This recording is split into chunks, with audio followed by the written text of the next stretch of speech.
الرحمن الرحیم نحمده ونصلی علی رسوله الکریم اما بعد فاعوذ باللہ من الشیطان الرجیم بسم اللہ الرحمن الرحیم لقد من اللہ علی المؤمنین اذ بعث فیہم رسولا صدق اللہ العظیم۔ بزرگان محترم اور عزیز دوستوں،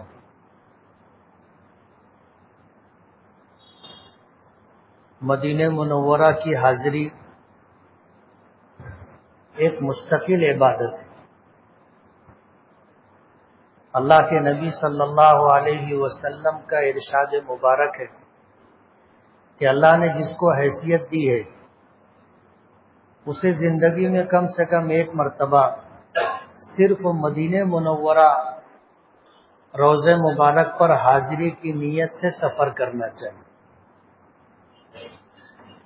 عام طور پر ہم لوگ سفر کرتے ہیں تو نیت عمرے کی ہوتی ہے یا نیت حج کی ہوتی ہے، اور ہم مدینہ منورہ ضمناً جاتے ہیں۔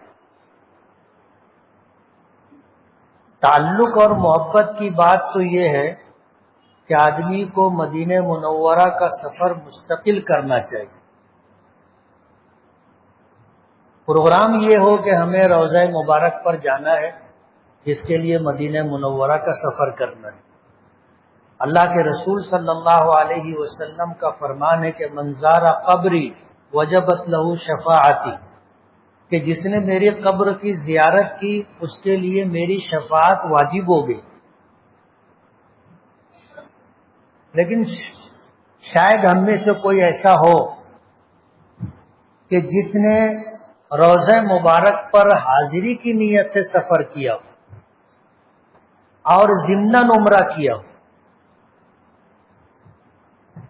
ہوتا ایسا ہی ہے کہ ہم عمرہ کرتے ہیں تو مدینہ بھی چلے جاتے ہیں، حج کرتے ہیں تو مدینہ بھی چلے جاتے ہیں۔ ایمانداری کی بات یہ ہے کہ یہ تعلق اور محبت کی بات نہیں۔ ہم تو حج عمرے کے لیے سفر کر رہے ہیں۔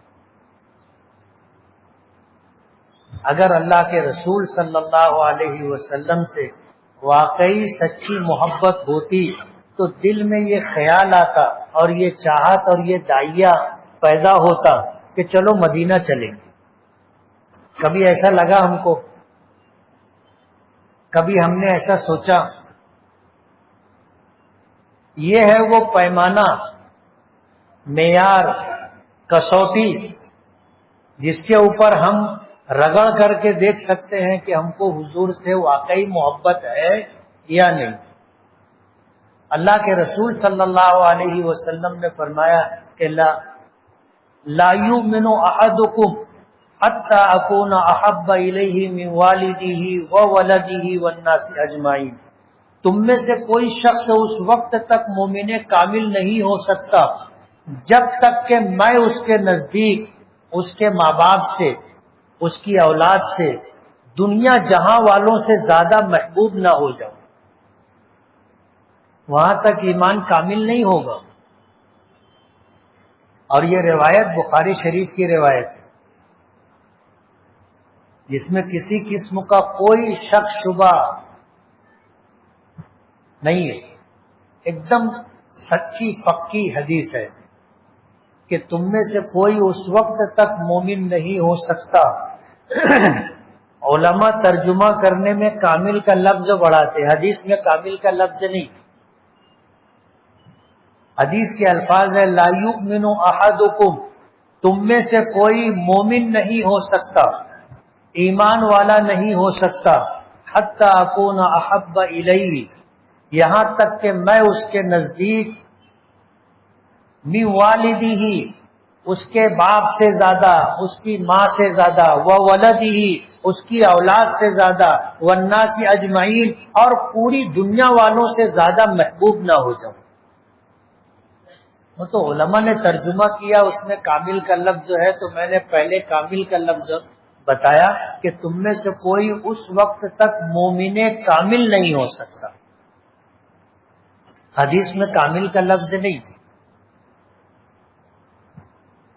اس لیے مدینہ منورہ اور مکہ مکرمہ دنیا کے ایسے شہر ہیں کہ دونوں شہر نبی کہلاتے،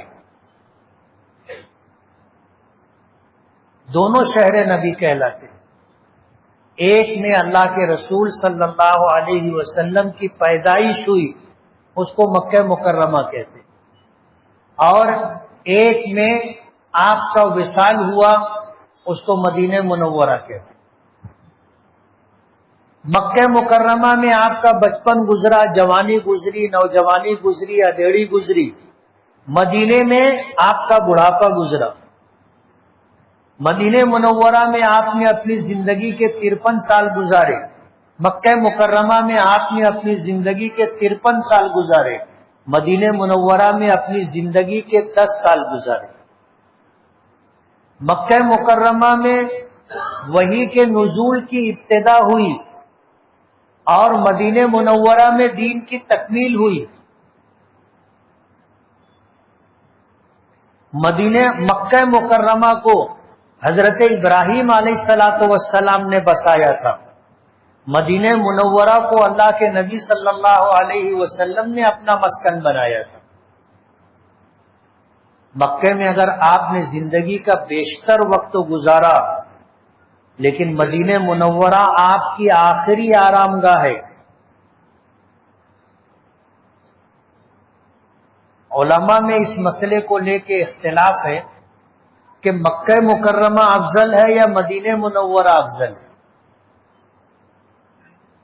علماء کی ایک جماعت کہتی ہے کہ مکہ مکرمہ افضل ہے، اس لیے کہ وہاں پر اللہ کا گھر ہے، اور ایک جماعت یہ کہتی ہے کہ اللہ تعالیٰ جسم اور جسمانیت سے پاک ہے، اور مکہ مکرمہ میں اگر اس کا گھر ہے تو اللہ ہماری طرح نہیں ہے کہ اپنے گھر میں رہتے ہو، اللہ تو عرش پر ہے۔ لیکن مدینہ منورہ میں نبی کریم صلی اللہ علیہ وسلم کا جسم مبارک ہے، اس لیے مدینہ افضل ہے۔ لیکن پوری دنیا کے علماء کا، چاہے وہ کسی بھی مسلک کے ماننے والے ہوں، اس بات پر اتفاق ہے کہ دنیا میں زمین کا وہ ٹکڑا جس نے ہمارے آقا جناب رسول اللہ صلی اللہ علیہ وسلم کو اپنی گود میں لیا ہوا ہے، آپ کی قبر مبارک کی جو جگہ ہے وہ بیت اللہ سے بھی افضل ہے، عرش سے بھی افضل ہے، اس لیے کہ عرش پر اللہ کا جسم نہیں ہے۔ مدینہ منورہ میں زمین کا وہ ٹکڑا جو آپ کو اپنی گود میں لیے ہوئے ہے، وہ آپ کے جسم کو لیے ہوئے۔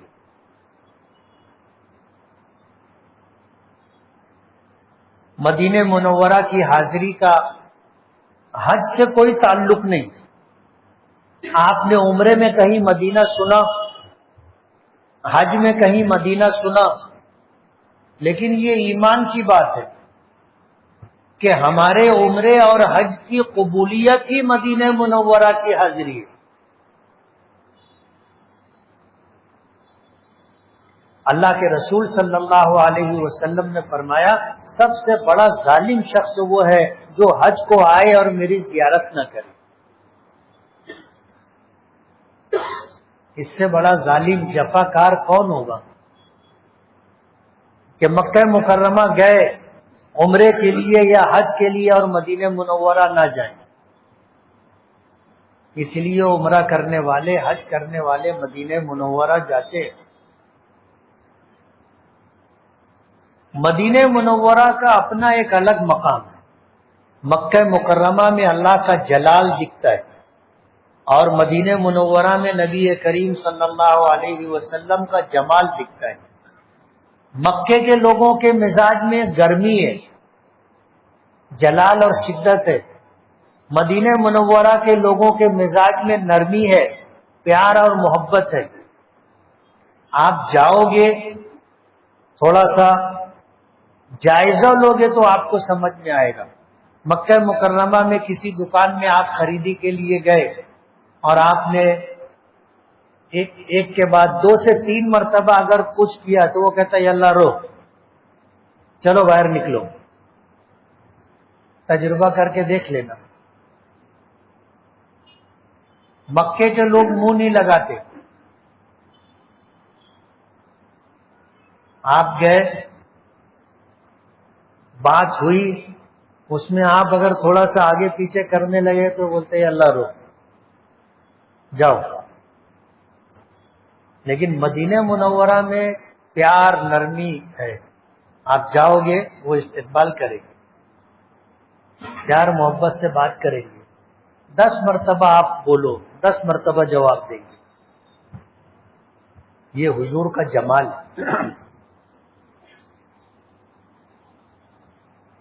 نبی کریم صلی اللہ علیہ وسلم پر جب مکے والوں نے دائرہ حیات تنگ کر دیا, اذیت اور تکلیف تو دیتے رہے, لیکن ایک وقت آیا کہ مکے والوں نے آپ کو قتل کرنے کا پروگرام بنایا. مکے کے دارالندوہ ایک مکان, ایک جگہ تھی, گھر تھا, وہاں بیٹھے اور یہ ہوا کہ کیا کرنا چاہیے. ہم نے سب جتن کر لیے کہ ان کو کسی طرح سے روکیں, لیکن یہ رکنے کے لیے تیار نہیں. آپ کے چچا ابو طالب کے پاس آئے اور یہ کہا کہ اپنے بھتیجے کو سمجھاؤ, باپ دادا کے دین کے خلاف ایک نئے دین کا پرچار نہ کرے, تبلیغ نہ کرے. اگر بادشاہت چاہیے ہم مکے کا بادشاہ بنانے کے لیے تیار ہیں.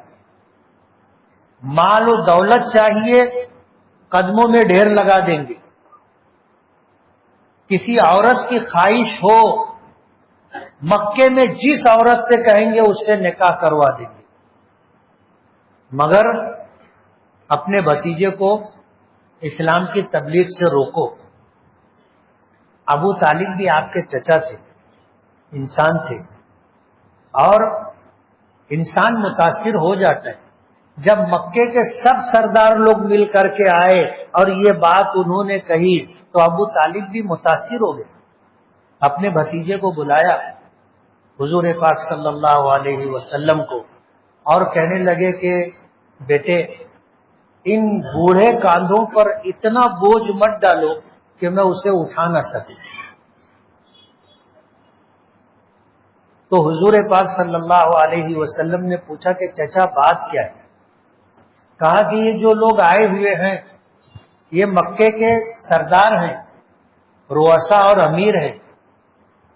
یہ کہتے ہیں کہ اگر تمہیں بادشاہت چاہیے تو بادشاہ بنا دیں گے, مال و دولت چاہیے تمہارے قدموں میں ڈھیر لگا دیں گے.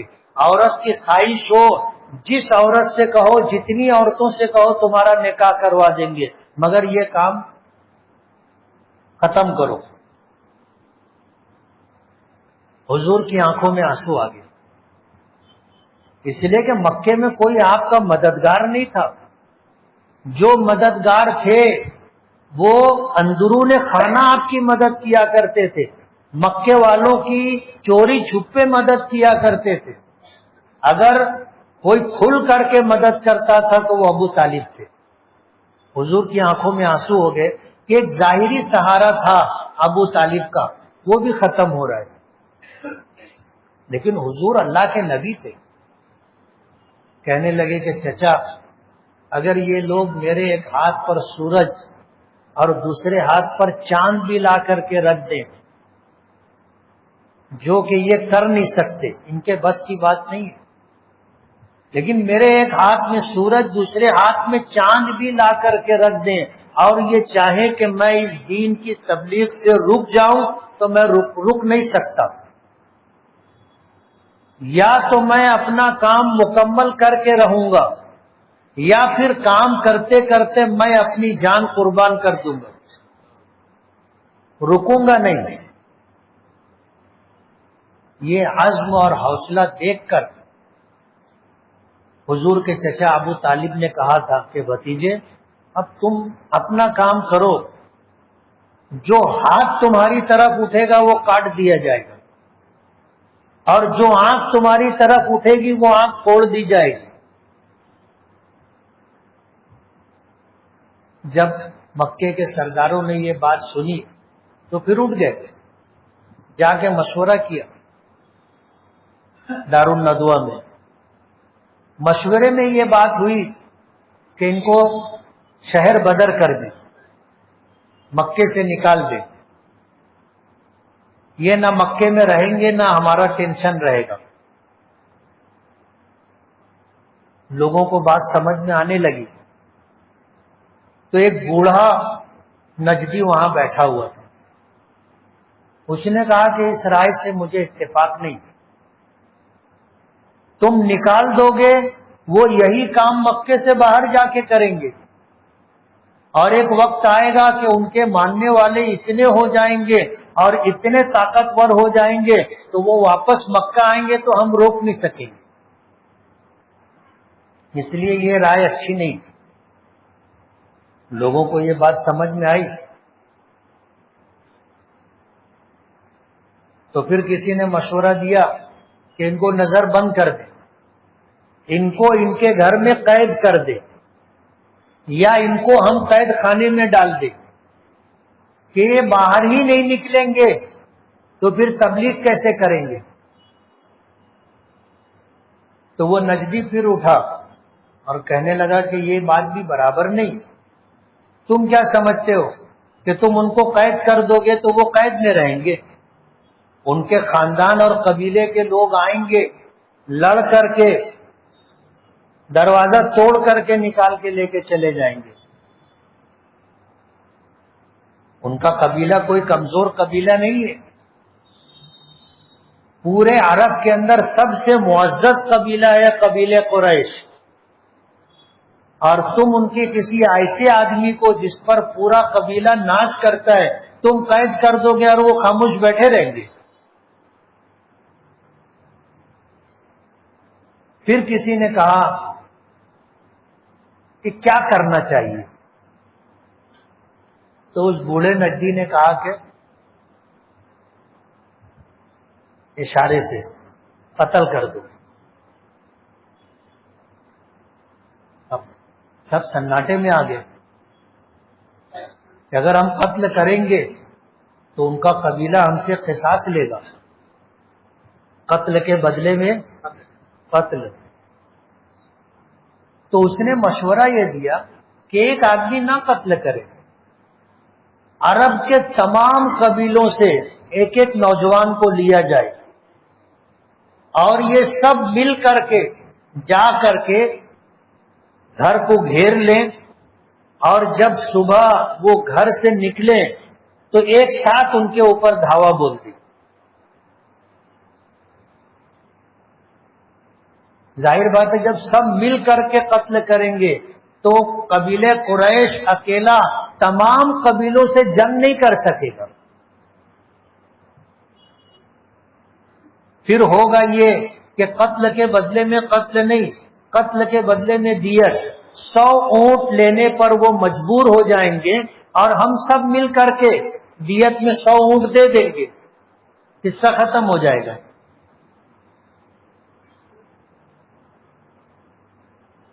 اب پروگرام بن گیا، تاریخ طے ہو گئی اور تمام لوگوں نے مل کر کے آ کر کے حضور کے گھر کو گھیر لیا۔ حضرت جبرائیل تشریف لائے، آ کر نبی کریم صلی اللہ علیہ وسلم کو اس بات کی اطلاع دی۔ اور بوڑھا نجدی جو دارالندوہ میں ان کے ساتھ بیٹھا تھا وہ ابلیس تھا، وہ ابلیس تھا، اس نے یہ مشورہ دیا تھا۔ اب جب حضور کے گھر کو گھیر لیا گیا اور حضرت جبرائیل نے آ کر کے خبر دی تو اللہ کے رسول صلی اللہ علیہ وسلم نے حضرت علی کو، جو حضور کے گھر میں حضور کی پرورش میں تھے، حضرت علی کو حضور نے فرمایا کہ میرے بستر پر تم لیٹ جاؤ اور یہ مال، یہ تھیلیاں لوگوں کی امانت ہے میرے پاس، مکے والوں کی، جب صبح ہوگی تو یہ امانت جس کی ہے اس کو واپس کر دینا، لوٹا دینا، اور مجھ سے آ کر مدینہ منورہ میں ملاقات کرنا۔ اللہ کے رسول صلی اللہ علیہ وسلم نے اللہ سے دعا کی کہ اے اللہ مکہ مجھے بہت محبوب ہے، میں مکہ چھوڑنا نہیں چاہتا، لیکن اب مکے کے لوگ مجھے مکے میں رہنے نہیں دے رہے۔ آپ نے ہجرت کا فیصلہ کر لیا۔ حضرت جبرائیل نے آپ کو جو رہنمائی کرنی تھی میں رہنمائی کی۔ آپ رات کے آخر حصے میں اپنے در دولت سے نکلے، دروازے پر آئے، زمین سے ایک مٹھی مٹی اٹھائی اور شاہت الوجوہ کہہ کر کے مٹی پھینکی۔ اللہ پاک نے وہ مٹی جتنے کھڑے تھے سب کی آنکھوں میں پہنچائی۔ اللہ کے لیے کچھ بھی مشکل نہیں، سب اپنی آنکھ بند کر لیے، آنکھ ملنے لگے۔ حضور ان کے درمیان سے نکلے، حضرت جبرائیل ساتھ میں تھے۔ قرآن کریم میں اس واقعے کو اللہ پاک نے اس طرح ذکر کیا کہ وَمَا رَمَيْتَ إِذْ رَمَيْتَ وَلَكِنَّ اللَّهَ رَمَى، جو مٹی مٹھی بھر اٹھا کر کے تم نے پھینکی تھی وہ تم نے نہیں پھینکی تھی، میں نے پھینکی تھی، اللہ نے پھینکی تھی۔ وَلَكِنَّ اللَّهَ رَمَى، وہ مٹی اللہ نے پھینکی تھی۔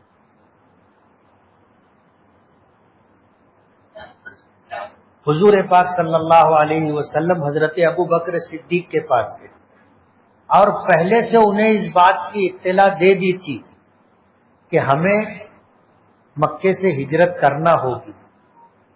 تو حضرت ابو بکر نے پوچھا تھا علی الصحبۃ یا رسول اللہ، اللہ کے رسول جب ہجرت ہوگی تو کیا مجھے آپ کی رفاقت، آپ کا ساتھ نصیب ہوگا؟ حضور نے فرمایا تھا کہ ہاں۔ تو حضرت ابو بکر نے ایک لمبے سفر کے لیے 2 اونٹنیوں کو ببول کی پتیاں کھلا کر کے تیار کر رکھا تھا کہ جب ہجرت کرنا ہوگا تو یہ 2 اونٹنیاں کام آئیں گی۔ جب حضور حضرت ابو بکر صدیق کے گھر پہنچے تو وہاں سے نکل کر کے پھر مکہ مکرمہ کے باہر آئے۔ حدیث پاک میں آتا ہے کہ وہاں رک کر کے حضور نے مکے کی طرف رخ کیا اور کہا کہ اے مکہ تو مجھے بہت محبوب ہے، میں تجھے کبھی نہیں چھوڑتا، لیکن تیرے رہنے والے مجھے رہنے نہیں دے رہے۔ پھر اللہ سے دعا کی کہ اللہ مکہ مجھے بہت محبوب ہے، لیکن مکے میں میرے لیے اب رہنا ممکن نہیں ہے، میرے لیے اس جگہ رہنا مقدر فرما جو تجھے سب سے زیادہ محبوب ہو۔ اللہ تعالیٰ نے مدینہ منورہ کا انتخاب فرمایا۔ یہ دونوں حضرات غار ثور کے دامن میں پہنچے۔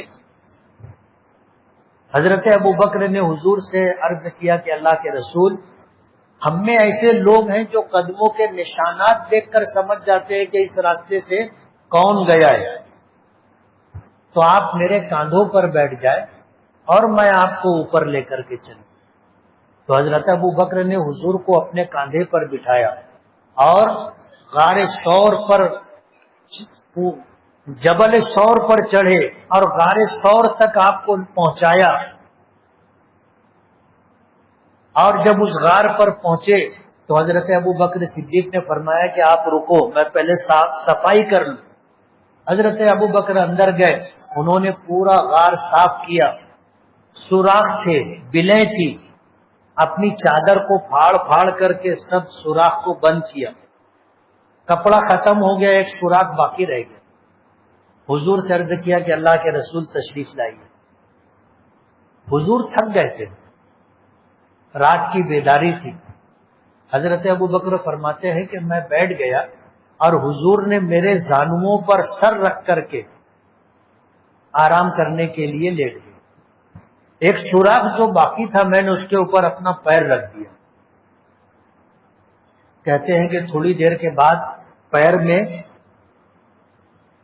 کوئی جانور کاٹنے لگا اور مجھے اتنی تکلیف ہوئی کہ میرے لیے برداشت کرنا مشکل ہو گیا۔ درد کی شدت سے میں رونے لگا تو میری آنکھوں سے آنسو نکلے جو حضور کے چہرے مبارک پر ٹپکے، تو حضور کی آنکھ کھل گئی۔ حضور نے پوچھا کہ ابو بکر بات کیا ہے؟ تو کہنے لگے کہ اللہ کے رسول ایسا ایسا ہے ایک حدیث میں آتا ہے کہ جب حضرت ابو بکر نے وہاں سے پیر ہٹایا تو ایک سانپ باہر نکلا. اس نے حضور کو سلام کیا اور اس نے یہ بات کہی کہ میں حضرت عیسیٰ علیہ السلام کے حواریین میں سے ہوں، ان کے صحابہ میں سے ہوں. جب آپ کا ذکر خیر ہوا تھا تو میں نے حضرت عیسیٰ سے دعا کروائی تھی کہ آپ میرے لیے دعا کر دے کہ اللہ مجھے اتنی لمبی زندگی دے کہ میں آخری نبی کا زمانہ پاؤں اور آپ کا دیدار کروں. حضرت عیسیٰ نے دعا کی، اللہ نے مجھے لمبی زندگی تو سانپ کی شکل دے دی. میں صدیوں سے آپ کے آنے کا انتظار کر رہا تھا.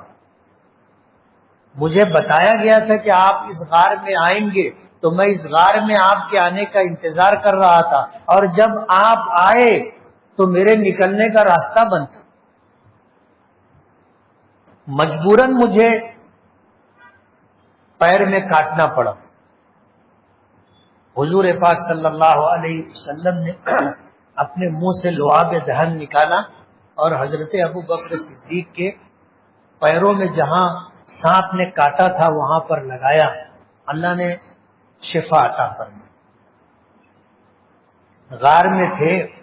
حدیث پاک میں آتا ہے کہ مکڑی نے جالا تن دیا، جو اندر جانے کا راستہ تھا مکڑی نے جالا تن دیا، اور وہیں پر جو ہے ایک کبوتری نے تنکے جمع کر کے وہاں انڈا دے دیا اور انڈے پر بیٹھ گئے. جب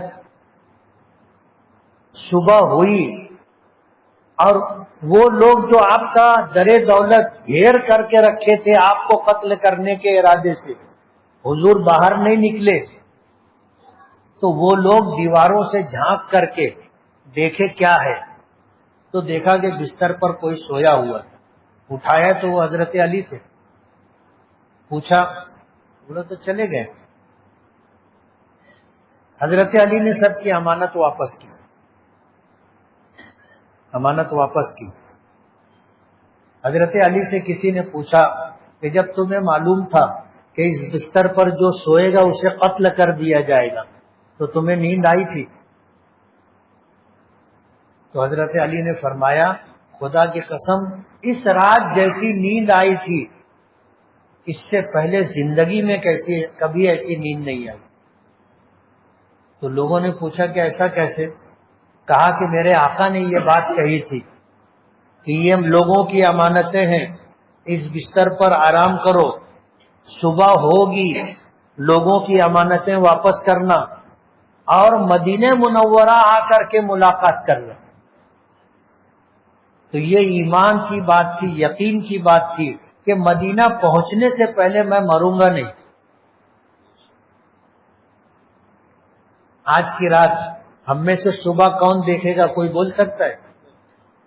تو ہم آخرت کو بھول گئے، مرنے کو بھول گئے، اس لیے ہاتھ پیر پھیلا کر کے سوتے ہیں اور آرام سے سوتے ہیں. اگر کسی کو یہ معلوم ہو جائے کہ صبح موت ہے، نیند آئے گی؟ ہرگز نہیں آئے گی، ہرگز نہیں آئے گی. ساری رات آنکھوں میں کٹ جائے گی کہ صبح مرنا ہے. لیکن حضرت علی فرماتے ہیں کہ جیسی نیند اس رات آئی تھی کبھی نہیں آئی. کیوں؟ یہ یقین اور ایمان کی بات تھی کہ میں صبح تک مروں گا نہیں، مدینہ پہنچنے سے پہلے مروں گا نہیں.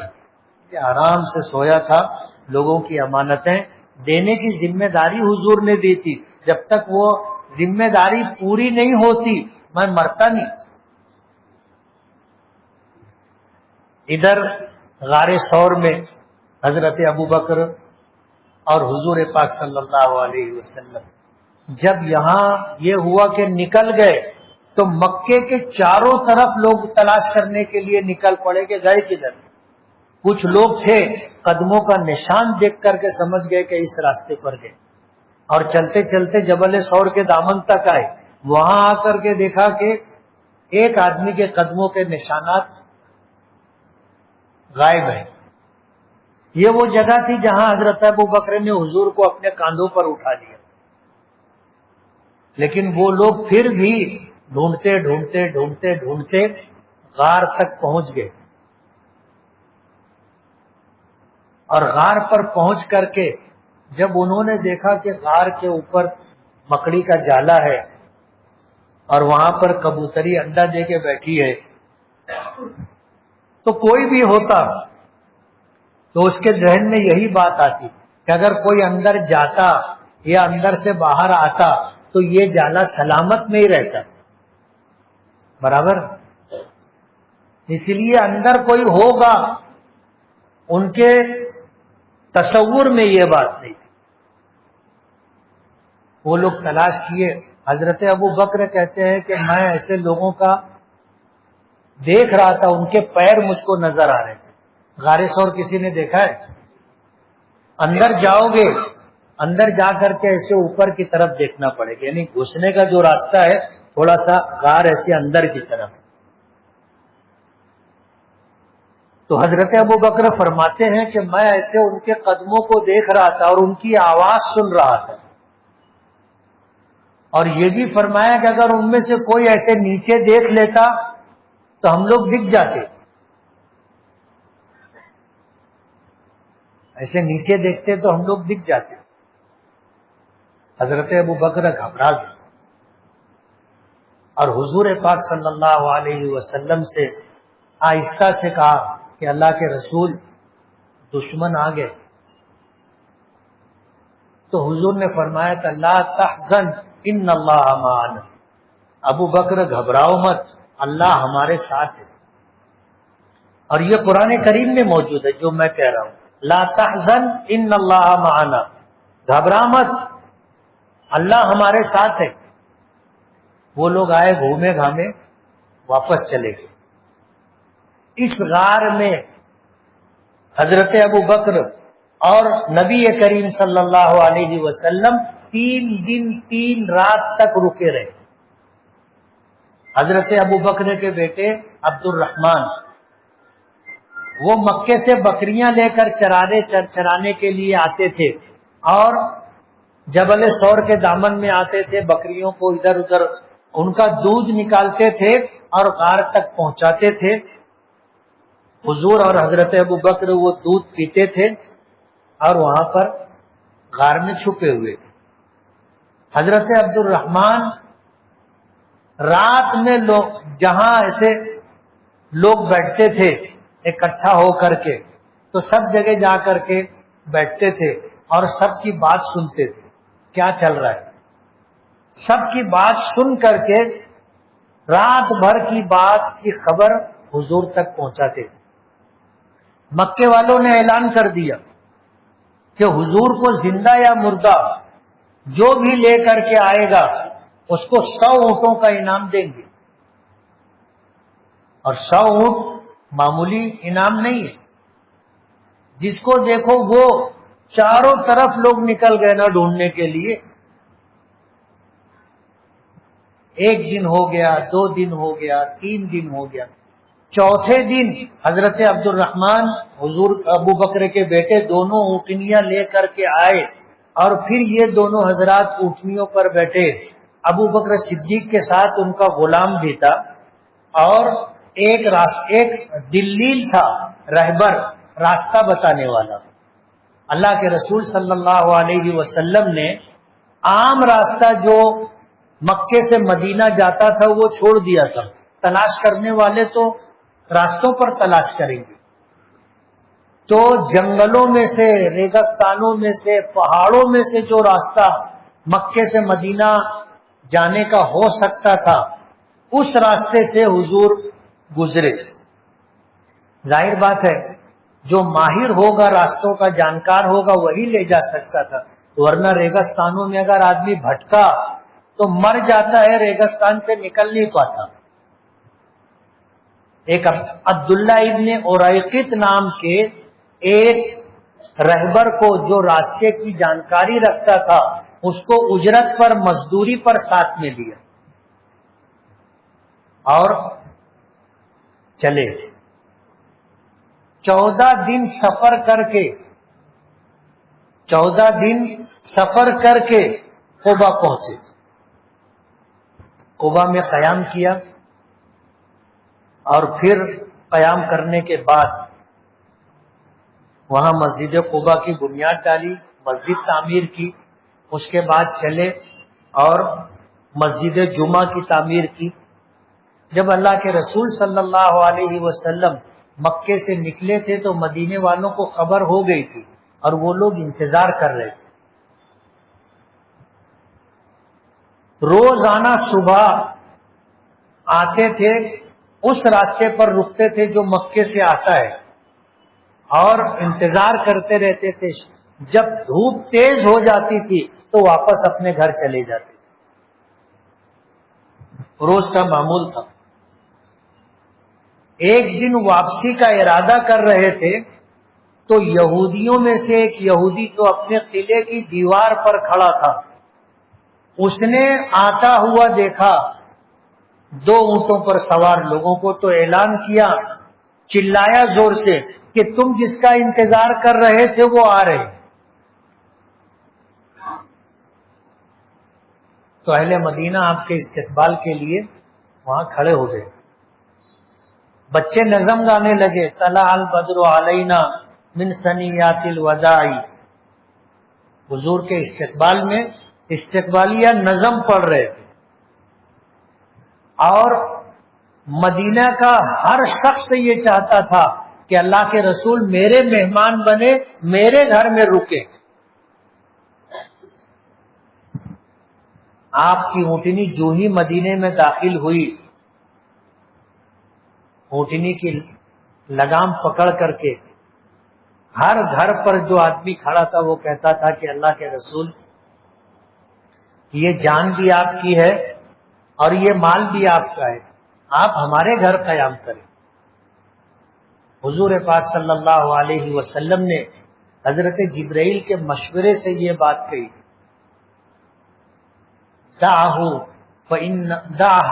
فَإِنَّهَا مَأْمُورَةٌ مِّنَ اللَّهِ، میری اونٹنی کو چھوڑ دو، یہ من جانب اللہ مامور ہے، جہاں میرا پروردگار چاہے گا وہاں جا کر کے یہ خود بیٹھ جائے گا۔ جب کوئی آپ کے رکاب اونٹنی کو روکتا، لگام پکڑتا، حضور فرماتے دعها فإنها مأمورة من اللہ، میری اونٹنی کو چھوڑ دو، جہاں میرا رب چاہے گا وہاں جا کر کے یہ بیٹھے گی۔ اور اونٹنی مدینے کی گلیوں سے گزرتی رہی، اور جہاں آج مسجد نبوی ہے اس مقام پر جا کر کے یہ اونٹنی بیٹھ گئی۔ وہاں کسی کا گھر نہیں تھا، حضور اونٹنی سے اترے نہیں، پھر اونٹنی آپ کو لے کر کے کھڑی ہوئی اور ایک چکر لگایا، اور آگے بڑھی، کچھ دور جا کر کے حضرت ابو ایوب انصاری رضی اللہ تعالی عنہ کا مکان تھا، دروازے پر جا کر بیٹھ گئے۔ حضور پاک صلی اللہ علیہ وسلم نے جس جگہ پہلے اونٹنی بیٹھی تھی وہ ایک ویران اجاڑ باغ تھا،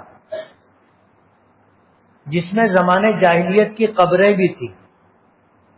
حضور نے معلوم کیا کہ یہ باغ کس کا ہے، بتایا گیا کہ 2 یتیم بچوں کی ملکیت ہے، بچے چھوٹے ہیں، باغ کی دیکھ ریکھ کرنے والا کوئی ہے نہیں، باغ اجڑ گیا ہے۔ ان دونوں بچوں کو بلایا تو ان کے ساتھ ان کے سرپرست بھی ہے۔ تو حضور نے فرمایا کہ ہم یہ جگہ لینا چاہتے ہیں اور ہم یہاں پر مسجد تعمیر کریں گے۔ تو ان بچوں کے سرپرستوں نے کہا کہ یہ تو ہمارے لیے سعادت اور نصیب کی بات ہے، آپ ہم سے یہ جگہ مفت لے لیں، ہم آپ کو ہدیتاً دینے کے لیے تیار ہیں۔ حضور نے فرمایا کہ نہیں، میں یتیموں کے مال کی حفاظت کے لیے آیا ہوں، میں یتیموں کا مال نہیں لے سکتا۔ اور حضرت ابوبکر صدیق سے فرمایا کہ اس جگہ کی قیمت ادا کرو۔ حضرت ابوبکر صدیق نے اس جگہ کی جو اچھی قیمت ہو سکتی تھی وہ قیمت ان یتیم بچوں کو دی۔ جب مکے سے نکلنے لگے تھے تو حضرت ابوبکر صدیق نے اپنے گھر میں جتنا سرمایہ تھا سب لے لیا تھا اور حضور کے ساتھ نکلے تھے، اور نکل گئے تو گھر والوں نے یہ کیا کہ جب حضرت ابو بکر کے والد کو پتا چلا، ابو قحافہ کو، کہ ابو بکر چلا گیا ہے، تو وہ پوتیوں کے پاس آئے، آ کر کے پوچھا کہ گیا ہے تو تمہارے لیے کچھ چھوڑ کر کے گیا ہے؟ عمر کی زیادتی سے ان کی بینائی چلی گئی، تو لڑکیوں نے کیا کیا کہ تاک کے اندر کنکر پتھر رکھ کے اس کے اوپر کپڑا ڈال دیا اور اپنے دادے کا ہاتھ پکڑ کر کے لے کر کے گئے، وہاں پر رکھوایا اور کہا کہ ہاں یہ چھوڑ کر کے گئے۔ وہ نابینا تھے، سمجھے کہ ہاں ہے کچھ۔ حضرت ابو بکر نے مسجد نبوی کی قیمت ادا کی، پھر اللہ کے نبی صلی اللہ علیہ وسلم نے اس جگہ مسجد نبوی کی تعمیر کی۔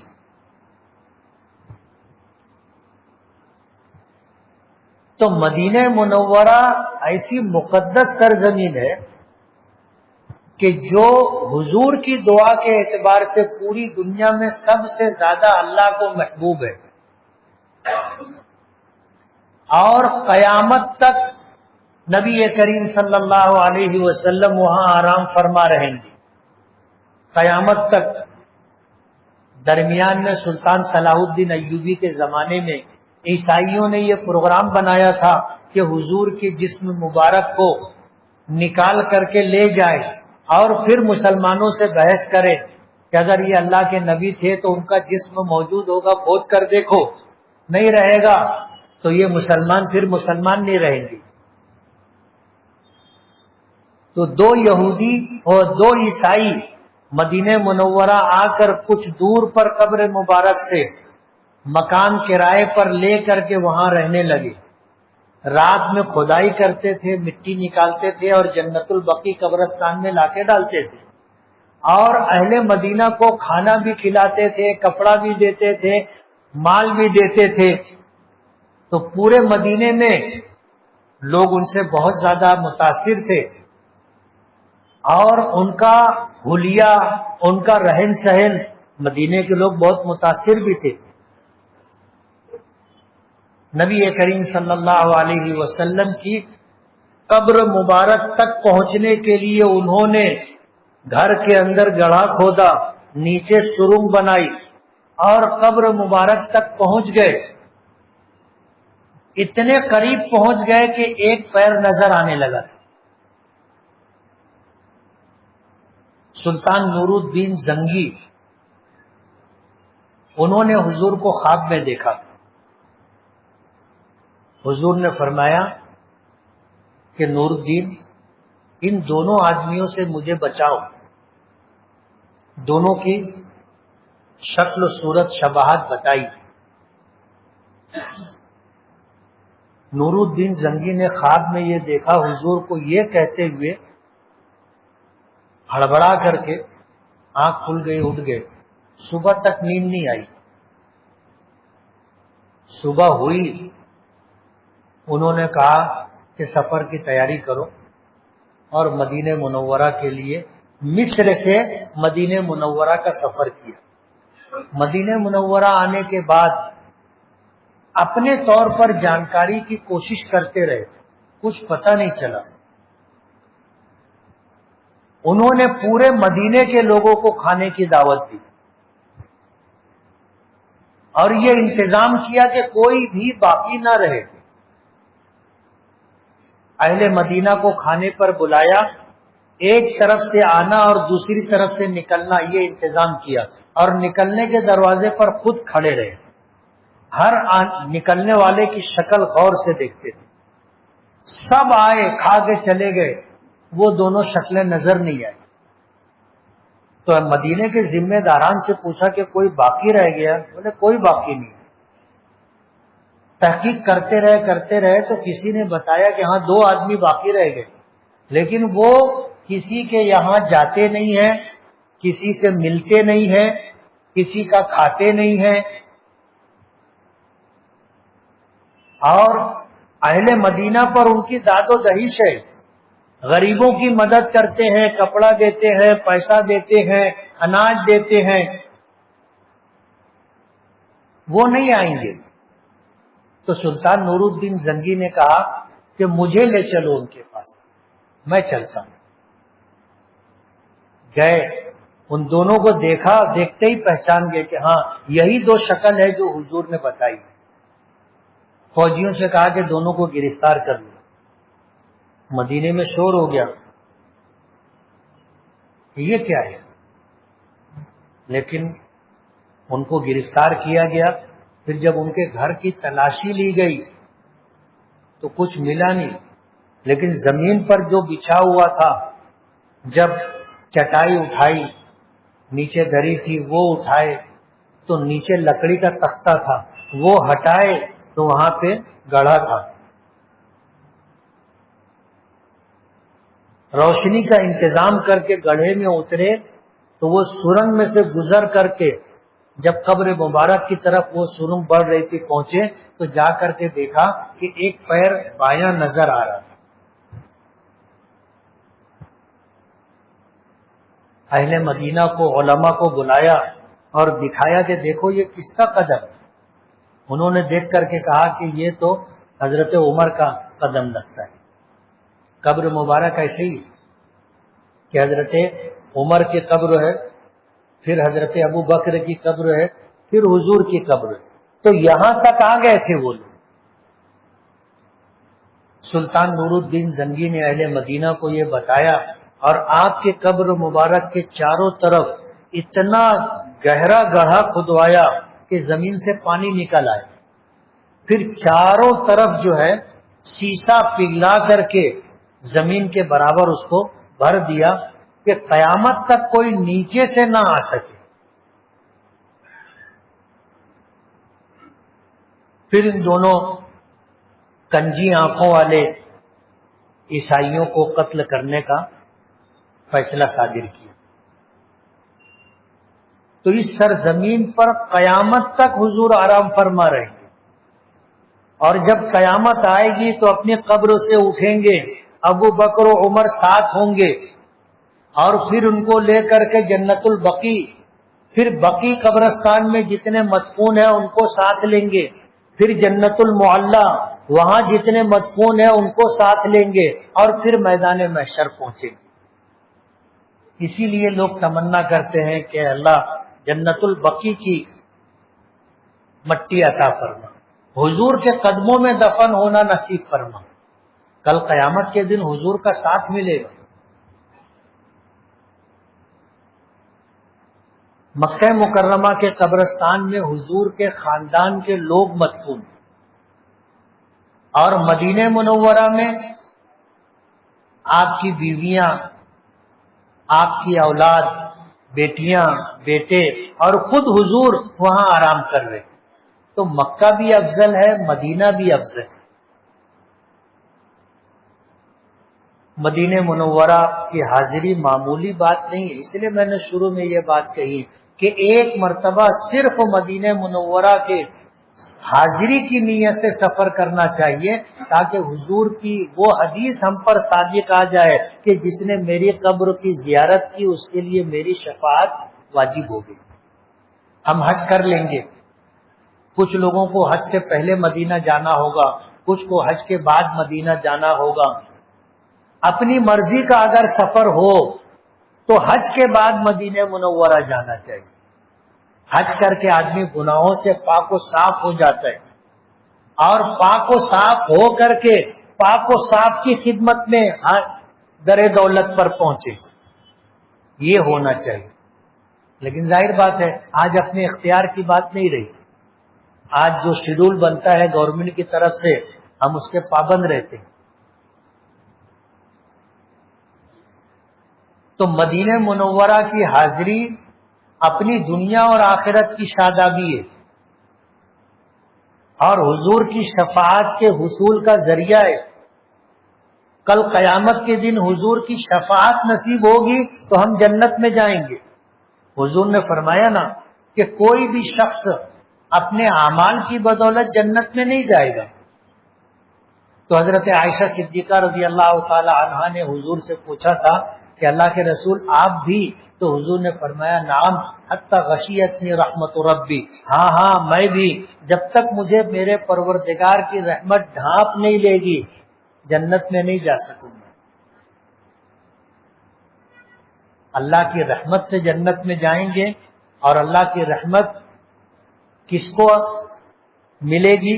سب سے پہلے حضور پاک صلی اللہ علیہ وسلم، اور آپ جس کی سفارش کر دیں گے، شفاعت کر دیں گے، اللہ جنت میں بھیج دیں گے۔ تو روضہ مبارک پر حاضری شفاعت کے حصول کا ذریعہ ہے۔ لیکن مدینہ منورہ کوئی معمولی سرزمین نہیں ہے، کوئی معمولی سرزمین نہیں ہے۔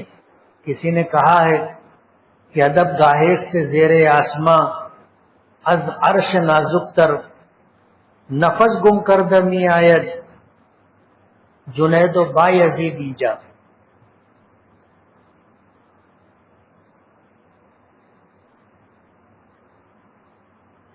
مدینہ منورہ بڑی عجیب سرزمین۔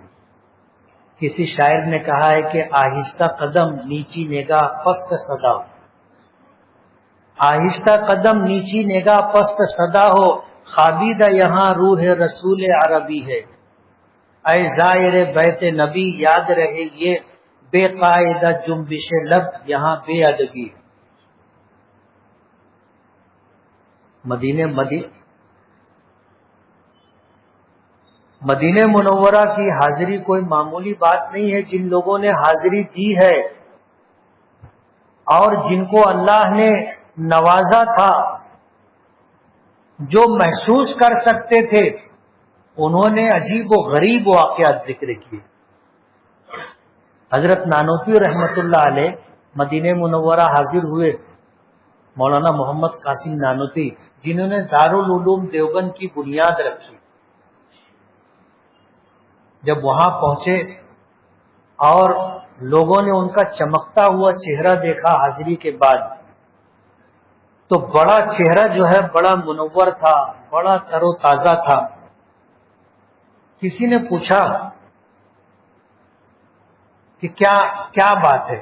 تو فرمانے لگے کہ میرے آقا کا مجھ پہ تو ایسا کرم تھا، بھر دیا میرا دامن پھیلانے سے پہلے، یہ ان کے کرم کا عجب سلسلہ ہے، نشہ رنگ لایا پلانے سے پہلے۔ اور پھر روضہ مبارک کی طرف دیکھ کر کے کہنے لگے کہ سلامت رہے تیرے روضے کا منظر،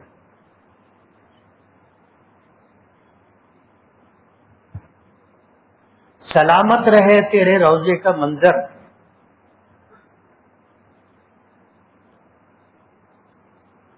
چمکتی رہے تیرے روضے کی جالی،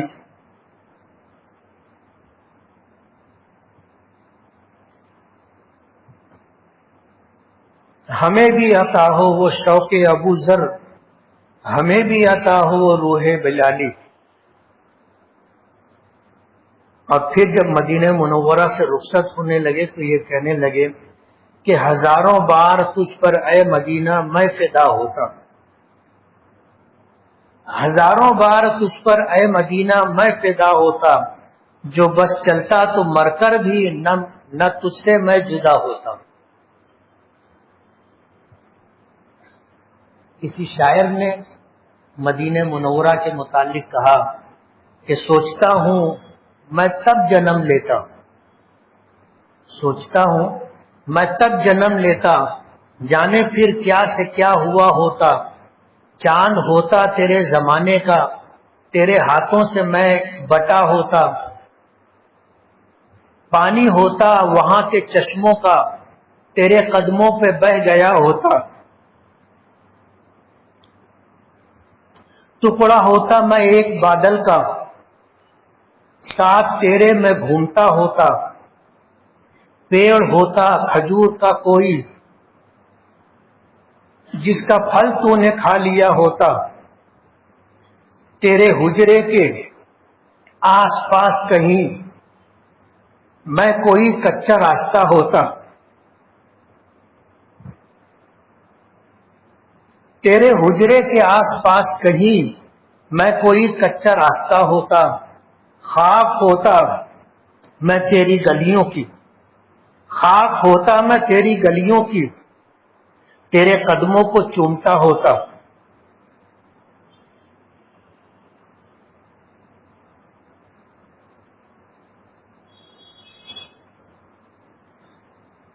یہ عشق اور محبت کی بات ہے۔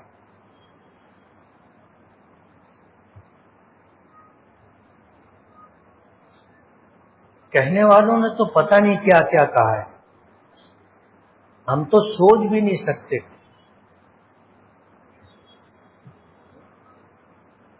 تو مدینہ منورہ کی حاضری یہ عشق و محبت کی بات ہے۔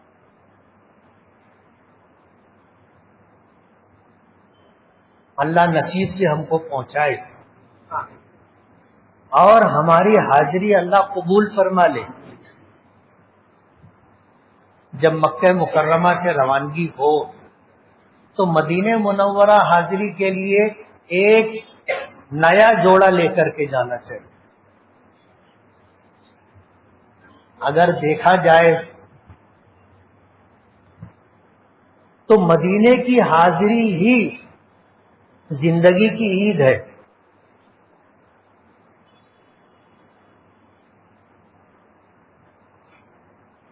زندگی کی عید مدینہ منورہ روضہ مبارک کی حاضری، ایک جوڑا نیا کپڑا ساتھ میں لے کے جانا چاہیے، اور جب مکے سے روانگی ہو تو پورا راستہ کیفیت بنے اس کے لیے درود پاک پڑھتے رہے، محبت کے اشعار، نعت کے اشعار پڑھتے رہیں، سنتے رہیں، تاکہ کیفیت بنے، ہم ایسے ہی نہ پہنچ جائیں۔ وہاں پہنچیں، وہاں پہنچنے کے بعد اپنے ٹھکانے پر پہنچے، سامان رکھیں، غسل کریں، نیا کپڑا پہنیں، خوشبو لگائیں، اور عقیدت و محبت کے ساتھ مسجد نبوی کی طرف چلیں۔ مسجد میں جانے کے بعد 2 رکعت تحیت المسجد پڑھیں، اور 2 رکعت پڑھنے کے بعد اگر فرض نماز کا موقع ہو تو انتظار کریں، فرض نماز ادا کریں، فرض نماز ادا کرنے کے بعد پھر روضہ مبارک کی طرف چلیں، اور جنت کی کیاری جو ریاض الجنہ کہلاتی ہے، آپ کے قبر مبارک اور منبر شریف کے درمیان کا جو ٹکڑا ہے وہ ریاض الجنہ کہلاتا ہے۔ 2 رکعت نماز وہاں پڑھنے کی کوشش کرے، اللہ ہمارے لیے آسان کر دے، اور 2 رکعت نماز پڑھ کر کے دعا کرے کہ اللہ آپ نے جیتے جی جنت میں پہنچا دیا ہے۔ حدیث پاک میں آتا ہے کہ زمین کا یہ ٹکڑا کل قیامت کے دن اٹھا کر جنت میں منتقل کر دیا جائے گا، تو یہ جنت کا حصہ ہے اور یہ ٹکڑا جنت کا ٹکڑا ہے، اس لیے وہاں یہ دعا کرنی چاہیے کہ اللہ آپ نے جیتے جی جنت میں پہنچا دیا، مرنے کے بعد جنت سے محروم نہ کرنا۔ اور پھر اس کے بعد روضہ مبارک پر ہم پہنچے، کیا کیفیت ہونی چاہیے آپ اندازہ کر سکتے۔ اور جب آپ روضہ مبارک پر پہنچو گے تو 4 ستون ہیں آپ کے روضہ مبارک کے، 2 ستون اور 2 ستون بیچ میں۔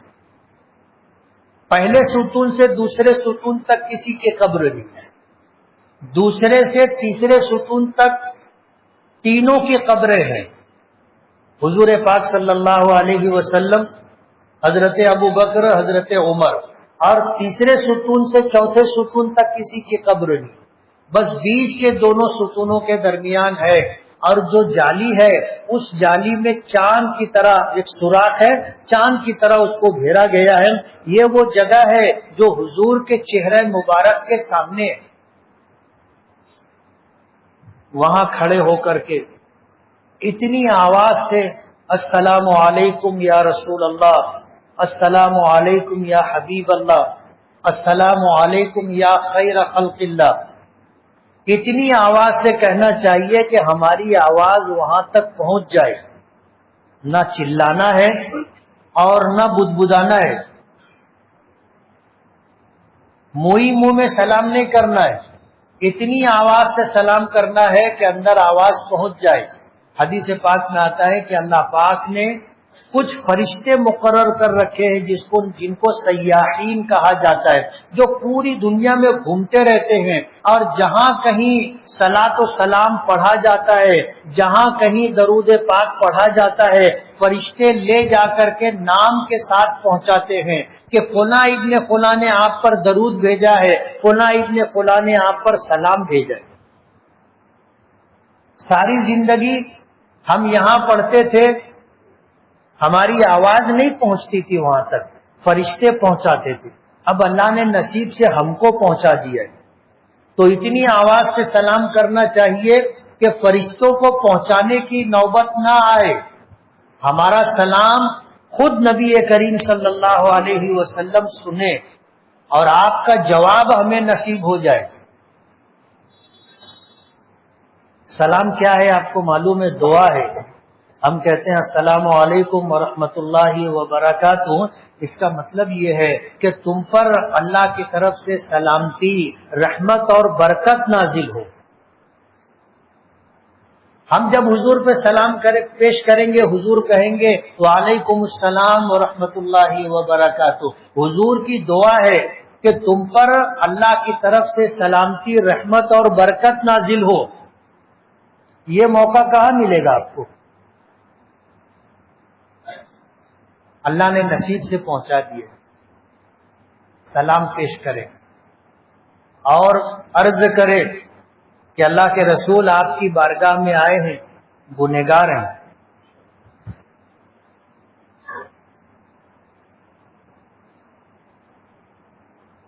آپ کی شفاعت کے محتاج ہیں،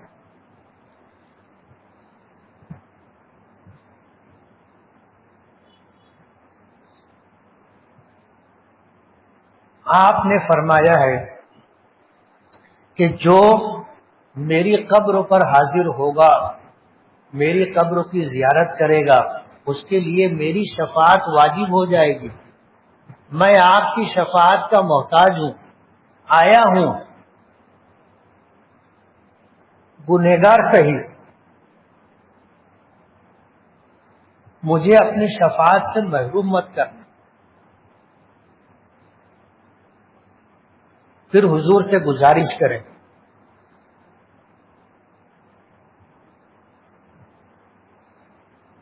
کہ آپ ہمارے لیے دعا کریں کہ اللہ ہمیں جب تک زندگی دے ایمان اور اسلام پر زندگی دے، آپ کی دین و شریعت اور آپ کی ملت پر زندہ رکھے، اور جب دنیا سے جانے کا وقت ہو تو اللہ ایمان پر ہمیں خاتمہ نصیب فرمائے۔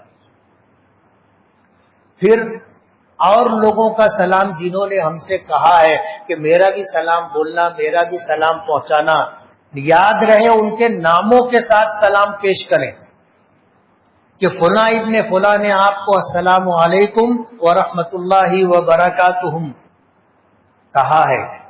یہ نہیں کہنے کا فلاں نے سلام کہا ہے، جیسے ہم لوگ کہتے ہیں، یہ نہیں، فلاں ابن فلاں کی طرف سے آپ پر السلام علیکم ورحمۃ اللہ وبرکاتہ، اور پھر کہ اللہ کے رسول یہ سب آپ کی شفاعت کے محتاج ہیں، سب کے لیے آپ دعا کریں کہ اللہ ایمان و اسلام پر زندگی دے اور ایمان پر خاتمہ عطا فرمائے، اور کل قیامت کے دن آپ کی شفاعت ان کو نصیب ہو۔ حضرت ابو 2 قدم چلو گے، حضرت ابو بکر صدیق کا سامنا ہوگا، وہاں ایک جالی میں سوراخ ہے، یہ حضرت ابو بکر کے چہرے کا سامنا ہے، حضرت ابو بکر پر سلام کرے۔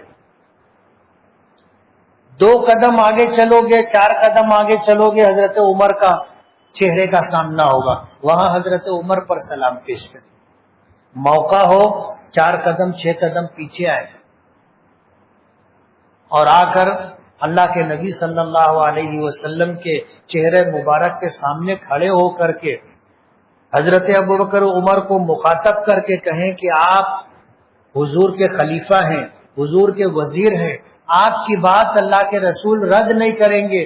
آپ ہمارے لیے حضور سے سفارش کریں کہ کل قیامت کے دن حضور ہماری شفاعت فرمائے، اور ہمارے لیے حضور دعا کرے کہ جب تک زندگی ہو ایمان و اسلام پر ہو، اور جب موت آئے تو ایمان پر خاتمہ ہو.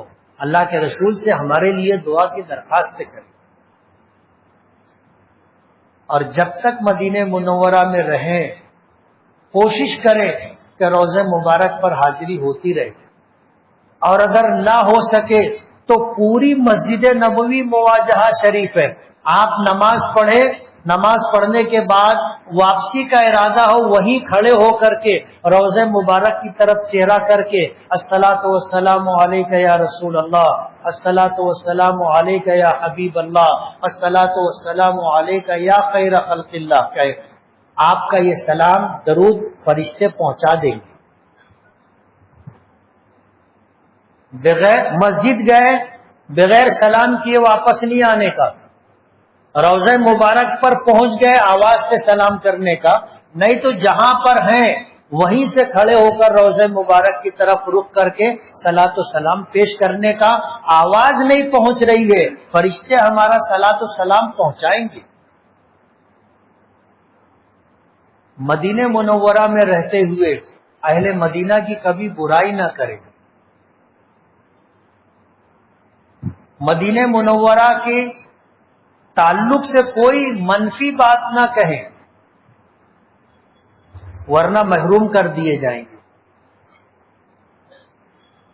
واقعات میں آتا ہے کہ ایک شخص مدینہ منورہ پہنچے، روضہ مبارک پر پہنچے اور جا کر کے کہا کہ اللہ کے رسول میں آپ کا مہمان ہوں،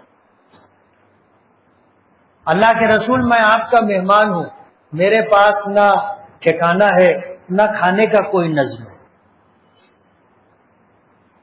مدینہ منورہ کے ایک امیر کے خواب میں حضور نے زیارت عطا کی اور حکم دیا کہ فلاں شخص ایسا ہمارا مہمان ہے، اس کے رہنے کا کھانے کا انتظام کرو.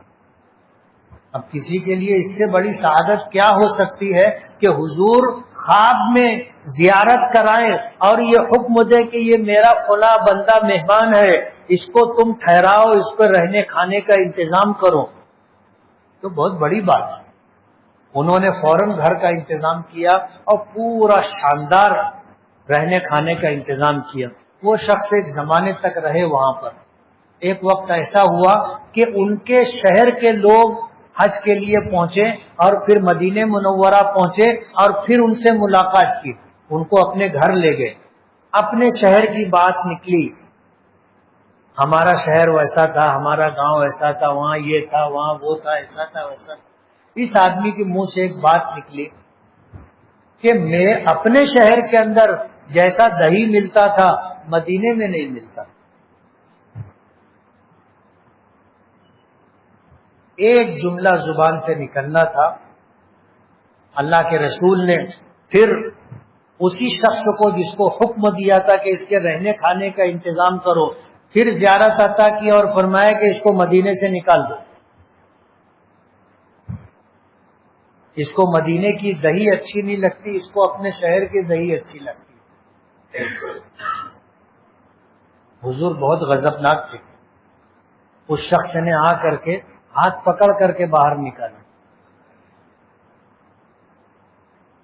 یہ شخص پریشان ہو گیا.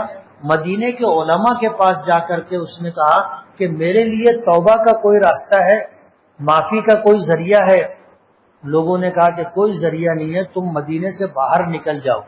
اگر تم مدینے سے باہر نہیں نکلے اللہ تمہارا ایمان سلب کر لے.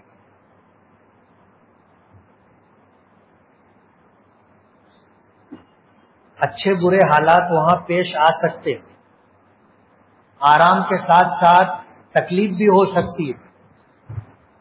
کوئی آدمی آپ کے ساتھ بدخلقی کے ساتھ بھی پیش آ سکتا ہے، حجت بک ہو سکتی ہے. مدینہ، اہل مدینہ، مدینے کی چیزوں کے متعلق کبھی کوئی نگیٹو بات، کوئی منفی جملہ مت کر، برداشت کر لے. حضور نے فرمایا ہے کہ جو اہل مدینہ کی زیادتیوں پر صبر کرے گا کل قیامت کے دن اسے میرا ساتھ ملے گا. اس لیے اس بات کا اہتمام کریں، جس جگہ ہم جائیں گے وہ کوئی معمولی جگہ نہیں ہے، یہ وہ سرزمین ہے کہ 40,000 مرتبہ حضرت جبرائیل وہاں تشریف لائے۔ کتنی مرتبہ؟ 40,000 مرتبہ۔ وہاں کے رہنے والے خوش نصیب ہیں، حضور کے پڑوسی ہیں، اور وہاں امامت کرنے والے، اذان دینے والے نصیب والے۔ آپ سوچو، جو شخص وہاں اذان دیتا ہوگا اور یہ کہتا ہوگا اشہد ان لا الہ الا اللہ، حضور سن رہے ہیں۔ جب وہ کہتا ہوگا اشہد ان محمد رسول اللہ، کہ میں گواہی دیتا ہوں کہ محمد صلی اللہ علیہ وسلم اللہ کے رسول ہیں، تو حضور سن رہے ہیں۔ کل قیامت کے دن حضور ان کے لیے گواہی دیں گے نا۔ حدیث پاک میں آتا ہے جب مؤذن اذان دیتا ہے تو جہاں تک اس کی آواز جاتی ہے، زمین کے ذرے ذرے مؤذن کی اذان پر گواہی دیں گے قیامت کے دن کہ اللہ، دنیا میں یہ شخص تیری وحدانیت کا اعلان کرتا تھا، کہتا تھا اشہد ان لا الہ الا اللہ، تیرے نبی کی رسالت کا اعلان کرتا تھا، کہتا تھا اشہد ان محمد رسول اللہ، تیری کبریائی کا اعلان کرتا تھا کہ اللہ اکبر اللہ اکبر، تیری وحدانیت کا اعلان کرتا تھا، کہتا تھا لا الہ الا اللہ، کہ اللہ کے سوا کوئی معبود نہیں۔ تم سوچو، جو آدمی وہاں پر اذان دیتا ہوگا، اقامت کہتا ہوگا، کتنا خوش نصیب ہے۔ میں نے دیکھا ہے مؤذن کو اذان دیتے ہوئے کہ جب وہ کہتا تھا اشہد ان لا الہ الا اللہ، تو حضور کے روضے کی طرف ایسے دیکھتا۔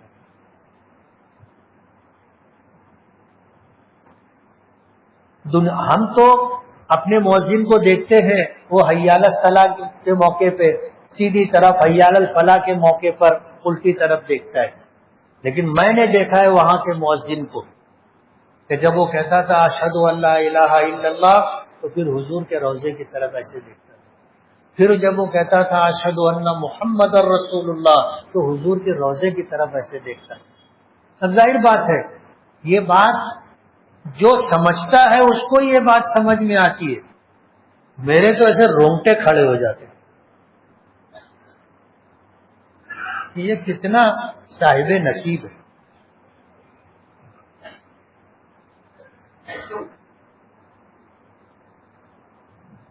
تو مدینہ منورہ کی حاضری زندگی کی عید ہے، اس سے بڑھ کر کے خوشی نہیں ہو سکتی، اور یہ ہمارے حج عمرے کی، ہماری طواف کی، سعی کی، ہماری دعاؤں کی اور تلاوت کی قبولیت کی سند ہے۔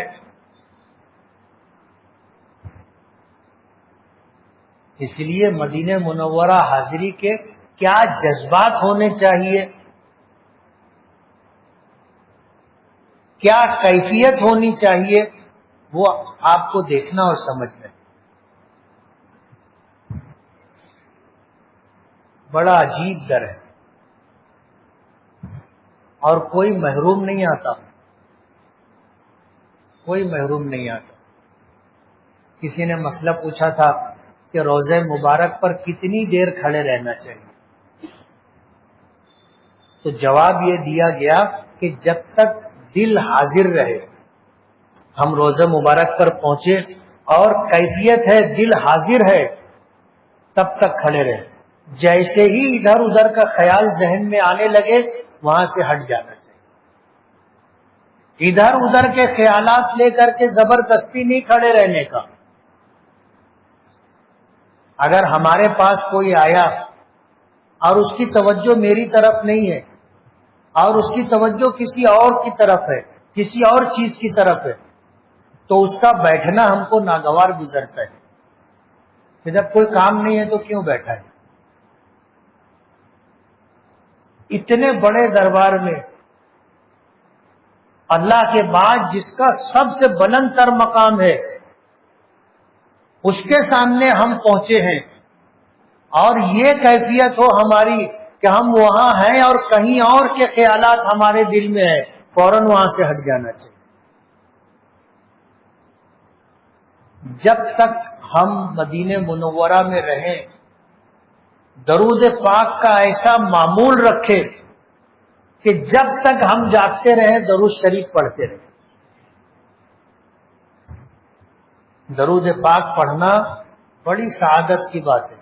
حضور نے فرمایا من صلی علیہ واحدۃ صلی اللہ علیہ عشرہ، کہ جس نے مجھ پر ایک مرتبہ درود پڑھا اللہ اس پر اپنی 10 رحمتیں نازل فرماتے، 10 رحمتیں نازل فرماتے۔ جب تک مدینہ منورہ کا قیام رہے اسی کیفیت اور جذبے کے ساتھ رہنے کی کوشش کرنا چاہیے۔ اور جب واپسی کا وقت ہو تو جس طرح طواف وداع ہے کہ ہم نے حج کیا اور حج کرنے کے بعد اب ہماری مکے سے واپسی ہے، اب ہم اپنے گھر جائیں گے، پھر وہ چاہے مدینہ ہو کر کے گھر جائیں یا مکے سے ہم گھر جائیں، طواف وداع واجب ہے۔ اسی طرح مدینہ منورہ میں جب وہاں سے واپسی کا وقت ہو تو روضہ مبارک پر جائیں اور الوداعی سلام پیش کریں اور گزارش کریں، درخواست کریں کہ اللہ کے رسول آپ دعا فرمائیں یہ حاضری میری آخری حاضری نہ ہو، آپ دعا کریں میں پھر آؤں۔ ظاہر بات ہے ہم جب وہاں ادب و احترام کے ساتھ رہیں گے، مدینہ منورہ کے احترام کو پیش نظر رکھ کر کے ہم اپنے اوقات گزاریں گے، اور حضور پاک صلی اللہ علیہ وسلم اور حضرات صاحبین اور جنت البقیع میں مدفون لوگوں کے لیے ہم رفع درجات کی دعا کرتے رہیں گے تو ہی ہمارا ان کا تعلق ہوگا اور ہمارا رہنا پسندیدہ ہوگا۔ اللہ کے رسول ہمارے لیے دعا کریں گے کہ اللہ ان کو پھر حاضری نصیب فرمائے، اور حضور دعا فرما دے تو حاضری پکی، حاضری پکی۔ الوداعی سلام کے ساتھ آنا چاہیے۔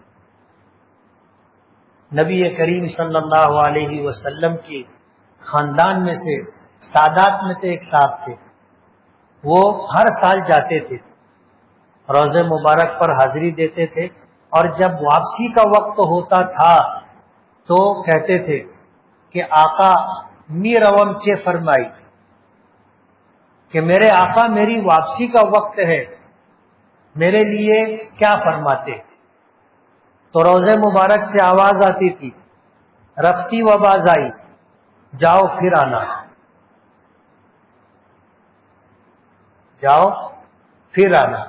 تو وہ خوشیوں کے ساتھ آتے تھے کہ چلو پھر اللہ حاضری عطا کرے گا، حج نصیب ہوگا اور پھر روضہ مبارک پر آئیں گے۔ ہر سال ہوتا تھا۔ ایک سال جب واپسی ہونے لگی تو روضہ مبارک پر پہنچ کر کے کہا کہ آقا می روم چے فرمائی، کہ میرے آقا میں جا رہا ہوں، کیا فرماتے؟ کوئی جواب نہیں آیا۔ انتظار کرتے رہے، کھڑے رہے، پھر عرض کیا کہ آقا می روم چے فرمائی، کہ میرے آقا میں جا رہا ہوں، کیا فرماتے؟ کوئی جواب نہیں آیا۔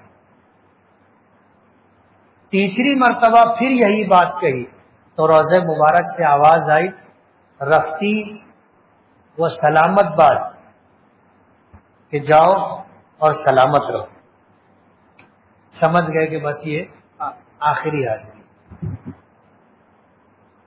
ہماری تو پہنچ نہیں ہے وہاں تک کہ ہم کچھ کہیں تو ہم کو جواب ملے۔ یہ تو جن کو تعلق ہوتا ہے اور جن سے حضور کو تعلق ہوتا ہے ان کے لیے یہ بات ہے۔ واقعات میں آتا ہے ایسے بھی ایک صاحب نسبت، صاحب تعلق بزرگ گزرے کہ انہوں نے حضور کی محبت میں ڈوب کر کے ایسی نعت کہی تھی کہ جب وہ حج کے لیے مکہ پہنچے اور مدینہ منورہ کے لیے نکلنے کا پروگرام بنا، حضور مدینہ کے امیر گورنر کے خواب میں آئے کہ اس کو مدینہ مت آنے دے گا. اب مدینے کے گورنر نے اس آدمی کو ڈھونڈوانا شروع کیا، مل گئے تو ان کو قید کر دیا. حضور پھر خواب میں تشریف لائے، فرمایا کہ تم نے قید کیوں کر دیا؟ یہ تو میں نے اس لیے اس کو منع کیا کہ اگر یہ مدینہ آ کر میرے روضے پر کھڑے ہو کر کے وہ نعت پڑھ دے جو اس نے کہی ہے تو میرا ہاتھ مسافے کے لیے باہر نکل جائے، اس لیے منع کیا کہ مدینہ مت آنے دے. ایسا بھی رہا. پھر وہ مدینہ منورہ پہنچے، انہوں نے روضہ مبارک پر کھڑے ہو کر کے جب وہ نعت پڑھی تو حضور کا دست مبارک باہر نکلا. انہوں نے مسافہ کیا، اسے چوما، اور جتنے لوگ تھے سب نے اپنی آنکھوں سے دیکھا.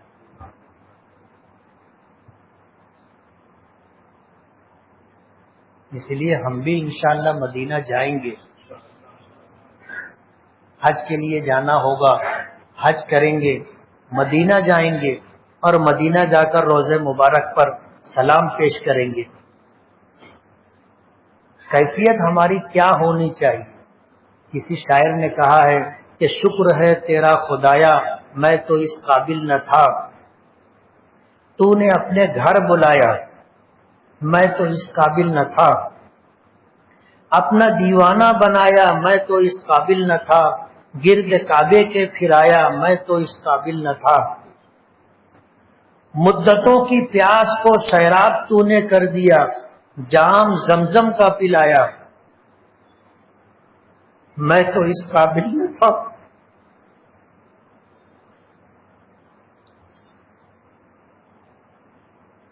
ڈال دی ٹھنڈک میرے سینے میں تو نے ساتیا، اپنے سینے سے لگایا میں تو اس قابل نہ تھا، بھاگ گیا میری زباں کو ذکر الا اللہ کا، یہ سبق کس نے پڑھایا میں تو اس قابل نہ تھا، خاص اپنے در کا رکھا تو نے اے مولا مجھے، یوں نہیں در در پھرایا میں تو اس قابل نہ تھا، میری کوتاہی کے تیری یاد سے غافل رہا، میری کوتاہی کے تیری یاد سے غافل رہا، پر نہیں تو نے بلایا میں تو اس قابل.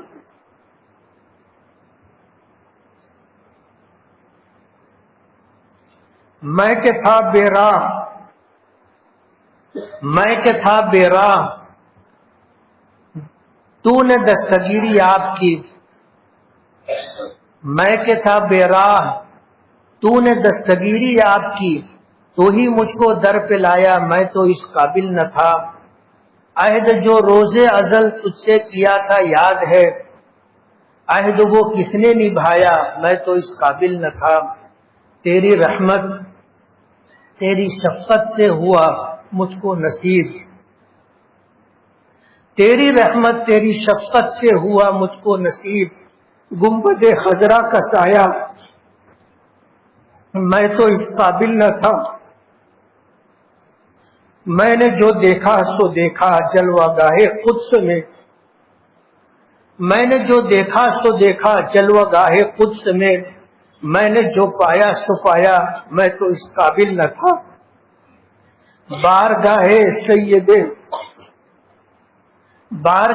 سید قونین میں آ کر نفیس، بارگاہ سید قونین میں آ کر نفیس، سوچتا ہوں کیسے آیا میں تو اس قابل نہ.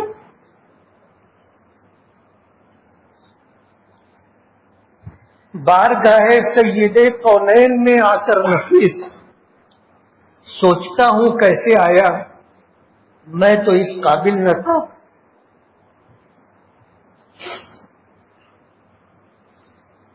شکر ہے تیرا خدایا میں تو اس قابل نہ تھا، تو نے اپنے گھر بلایا میں تو اس قابل نہ تھا، تیری رحمت تیری شفقت سے ہوا مجھ کو نصیب، گنبد خضرا کا سایہ میں تو اس قابل نہ تھا، بارگاہ سید کونین میں آ کر نفیس، سوچتا ہوں کیسے آیا میں تو اس قابل نہ تھا.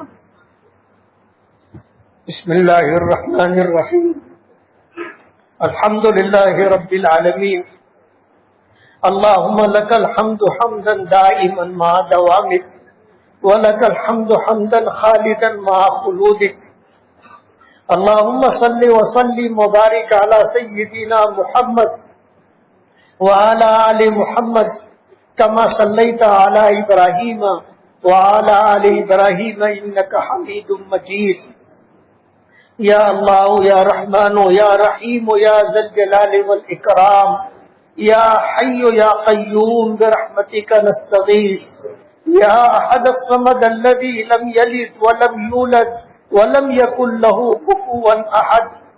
لا الہ الا اللہ الحلیم الکریم سبحان اللہ رب العرش العظیم والحمد للہ رب العالمین.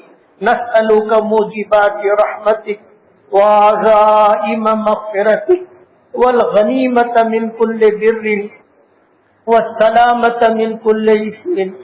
لا تدع لنا ذنبا إلا غفرته ولا هما إلا فرجته ولا كربا إلا نفسته ولا دينا إلا أديته ولا مريضا إلا شفيته ولا ميتا إلا رحمته ولا مظلوما إلا نصرته ولا مسافرا إلا عافيته ولا حاجة من حوائج الدنيا والآخرة إلا قضيتها يا أرحم الراحمين يا أكرم الأكرمين يا ذا الجلال والإكرام يا ذا الجلال والإكرام يا ذا الجلال والإكرام.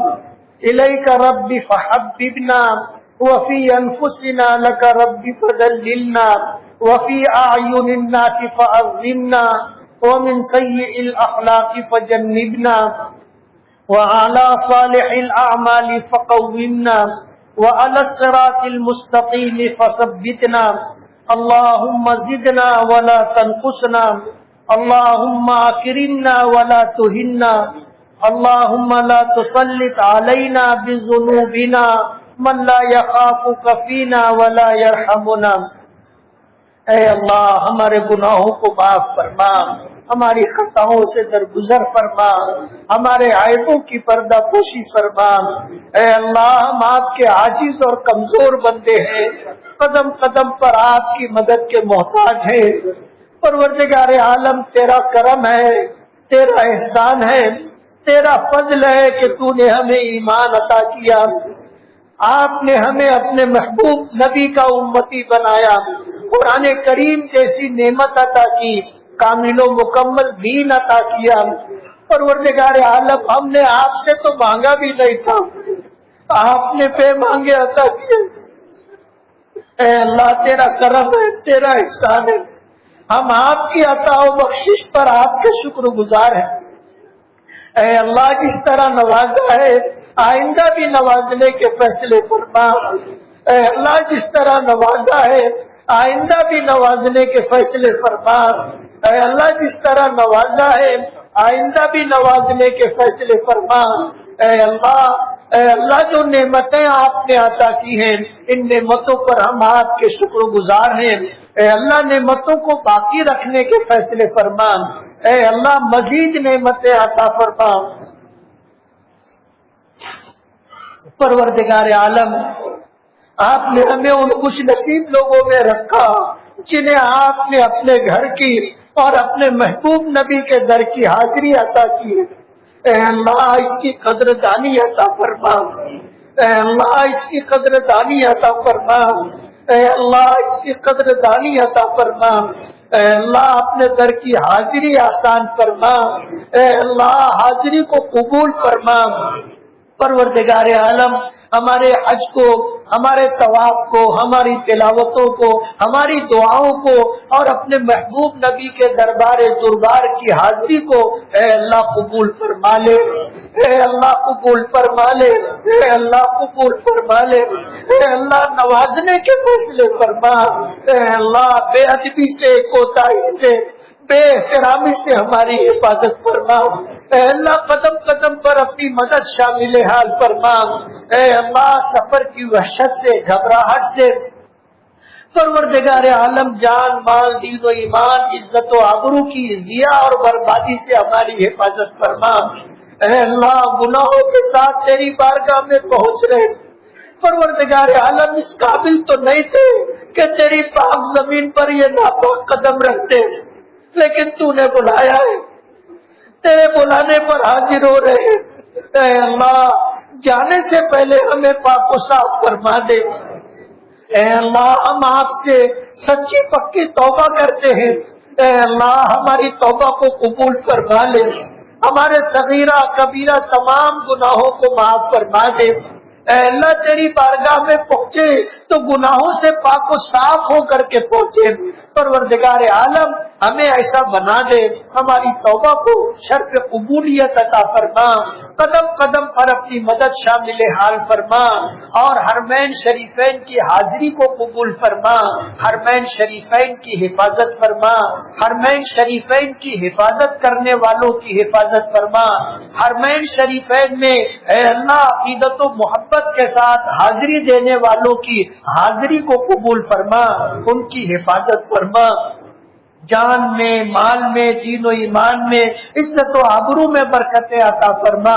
اے اللہ ہماری بھی مغفرت فرما، ہمارے ماں باپ کی بھی مغفرت فرما، جنہوں نے ہمیں پالا پوسا، ہمارے لیے دکھ اٹھائے، تکلیفیں برداشت کی، بھوکے رہ کر کے ہمیں کھلایا، پیاسے رہ کر کے ہمیں پلایا، بیماریوں میں رات رات پر جاگ کر ہمیں سنبھالا۔ اے اللہ آج وہ ہمارے ساتھ نہیں ہے، تیری جوار رحمت میں پہنچ چکے ہیں، اے اللہ ہماری طرف سے انہیں بہترین جزائے خیر عطا فرما، ان کی مغفرت فرما، ان کے درجات کو بلند فرما، اپنے قرب خاص میں جگہ عطا فرما، عذاب قبر سے ان کی حفاظت فرما، قبر کو ان کے لیے جنت کا باغ بنا، جہنم کا گڑھا نہ بنا۔ اے اللہ ہمارے ماں باپ کو بہترین جزائے خیر عطا فرما، ہمارے اساتذہ مشائخ ہمارے بڑوں کی مغفرت فرما۔ پروردگار عالم ہماری نسلوں میں برکت عطا فرما، ہماری اولادوں میں برکت عطا فرما، قیامت تک آنے والی ہماری نسلوں کو اے اللہ ایمان عطا فرما، اسلام عطا فرما، ہدایت عطا فرما، اچھے اخلاق عطا فرما۔ اے اللہ انہیں کفر سے، شرک سے، بدعات و خرافات سے محفوظ فرما۔ اے اللہ انہیں مرض سے، فقر سے محفوظ فرما، گمراہی سے، بے راہ روی سے ان کی حفاظت فرما، انہیں ظاہری اور باطنی خوبیوں سے مالا مال فرما۔ اے اللہ ہماری نسلوں میں، ہماری اولادوں میں اے اللہ دین کے داعی، دین کے علم بردار پیدا فرما، اپنی کتاب کے حافظ، اپنے علوم کے عالم پیدا فرما، اپنے دین کے داعی اور سپاہی پیدا فرما، اپنے دین کے خدمتگار پیدا فرما۔ اے اللہ اولادوں کو رفع درجات عطا فرما، اولاد کے غموں سے، اولاد کے دکھوں سے، اولاد کی بے راہ روی اور گمراہی سے اللہ ہماری حفاظت فرما، ہماری اولادوں کو ہماری آنکھوں کی ٹھنڈک بنا۔ اے اللہ امت مسلمہ پر رحم فرما، امت میں جو بیمار ہیں انہیں صحت اور شفا عطا فرما، جو پریشان حال ہیں ان کی پریشانیوں کو دور فرما، جو بے روزگار ہیں انہیں جائز اور حلال روزی نصیب فرما، جو بے اولاد ہیں انہیں نیک اور فرما بردار اولاد عطا فرما، جو بے گھر ہیں ان کو گھر عطا فرما، جو مقروض ہیں ان کے قرضوں کی ادائیگی کا غیب سے انتظام فرما۔ پروردگار عالم ہم میں سے بہت سارے لوگ مختلف مسائل میں پھنسے ہوئے ہیں، اے اللہ سب کے مسئلوں کو عافیت کے ساتھ حل فرما، ہماری جان میں مال میں برکت عطا فرما، عزت و آبرو میں برکت عطا فرما۔ پروردگار عالم ہمیں ایمان کا کمال عطا فرما، ہدایت کا کمال عطا فرما، اچھے اخلاق کا کمال عطا فرما۔ پروردگار عالم اپنے محبوب اور مقبول بندوں میں شامل فرما، ہماری پیشانیاں اور دل آپ کے قبضے قدرت میں ہیں، آپ جس طرف چاہتے ہیں پھیر دیتے ہیں۔ اے اللہ ہمیں صراط مستقیم پر گامزن فرما، اے اللہ سنتوں پر عمل کرنے والا بنا، بدعتوں سے متنفر فرما۔ پروردگار عالم اپنی اپنے محبوب نبی کی اپنے نیک بندوں کی محبت عطا فرما۔ اے اللہ جو تیرے دشمن ہو اور تیرے دین کے دشمن ہو اے اللہ ہمیں ان سے دوری عطا فرما اور ان کے شرور و فتن سے اپنے دین کی اور اپنے دین کے ماننے والوں کی حفاظت فرما۔ پوری دنیا میں امن و امان قائم فرما۔ اے اللہ جو تیرے نام لیوا ہے ان پہ ظلم و ستم کے پہاڑ توڑے جا رہے ہیں، تیرے دین کو مٹانے کی کوشش کی جا رہی ہے اور تیرے دین کے ماننے والوں کو مٹانے کی سازشیں کی جا رہی ہیں۔ پروردگار عالم کرنے والی ذات آپ کی ہے، آپ کے کرنے سے ہی سب کچھ ہوتا ہے۔ اے اللہ اپنے دین کو سربلندی عطا فرما اور اپنے دین کے خدمت گاروں کو سربلندی عطا فرما۔ اے اللہ اپنے دین کی خدمت کرنے والوں کی حفاظت فرما، ہماری مساجد کی حفاظت فرما، مدارس کی حفاظت فرما، مکاتب دینیہ و قرآنیہ کی حفاظت فرما، قبرستانوں کی حفاظت فرما، خانقاہوں کی حفاظت فرما، اوقاف کی حفاظت فرما۔ اے اللہ جو لوگ ظلم کر رہے ہیں اے اللہ انہیں ہدایت کی دولت عطا فرما، اور اگر ان کے حصے میں ہدایت نہ ہو تو اپنی زمین کو ان کے وجود سے پاک فرما۔ اے اللہ ان کے شرور سے ان کے فتن سے امت مسلمہ کی حفاظت فرما۔ پروردگار عالم جب تک زندگی دے ایمان و اسلام پر زندگی دے اور جب موت عطا فرما تو ایمان پر موت عطا فرما۔ قبر میں اے اللہ ہماری مدد فرما، اے اللہ قبر کے عذاب سے ہماری حفاظت فرما۔ برزخ کی زندگی راحت و آرام کی زندگی بنا، میدان محشر میں دستگیری فرما، اپنے عرش کا سایہ عطا فرما، اپنی نظر رحمت کا مستحق بنا، اپنے نبی کی زیارت اپنے نبی کی شفاعت عطا فرما، اپنے محبوب نبی کے ہاتھوں جام کوثر پینا نصیب فرما۔ اے اللہ بغیر حساب و کتاب جنت الفردوس کا داخلہ عطا فرما، جنت میں اپنے محبوب نبی کا قرب اور پڑوس عطا فرما۔ پروردگار عالم جنت میں اپنی رضا عطا فرما، جنت میں اپنا دیدار عطا فرما۔ پروردگار عالم جو سمجھ میں آیا وہ مانگا، اے اللہ جو ہماری ضرورت ہے دنیا اور آخرت کی اپنے فضل و کرم سے عطا کرنے کے فیصلے فرما۔